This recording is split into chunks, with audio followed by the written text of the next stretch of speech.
Best qualified person for this moment in history I've ever seen. And I've studied all my predecessors. The average person who gets elected president is intelligent, hardworking, and honestly tries to do what they say they're going to do when they get there. But there's a big difference in who can do and who can't. Here's what I know about Hillary. She's the single best change maker I've ever met in my life. And we need a change maker, not a change talker or a change maker. So I'll tell you a couple of stories you may not know.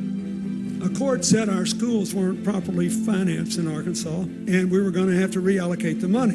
I put Hillary in charge of coming up with new standards. She went to every county in the state, made all the people who didn't want to change mad, presented it to the legislature. The crusty old head of the education committee in the legislature said it was so good he thought maybe that we had elected the wrong member of our family. And there's something to be said for that.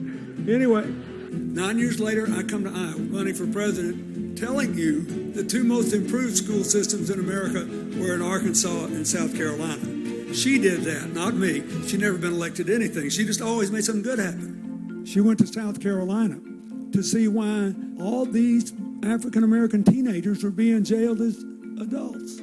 13, 14, 15 years old, being kept for years in adult prisons. And she went back and they changed that too. She hadn't been elected to anything, but she was making change. That's just the beginning. I could keep you here till tomorrow morning telling you these stories. It's hard work. It's policy. The country needs somebody who can actually get something done. Yes. Yeah. She comes in one day just jumping up and down happy. She said, you know, I've been so worried. We had 6 of the 20 poorest counties in America. She said, these kids are going to school. They're not able to learn. There's no kindergarten. There's certainly no pre-kindergarten. There's no preschool. I found it. I found a preschool program in Israel that teaches people to be their children's first teachers, even if they're illiterate. I think it would work here. I said, well, what are we going to do? She said, I did it. I called the woman who started it. She'll be here in 10 days, and we're going to start this program. Now, here's what happened. Next thing I know, I'm going to these little graduations for preschoolers. Next thing you know, it's in 26 states. It's still thriving. And there are thousands of people in this country today who have better lives and learn more and grew up just because of her. And they have no clue. And she didn't care, and she hadn't been elected to anything. She just made something good happen.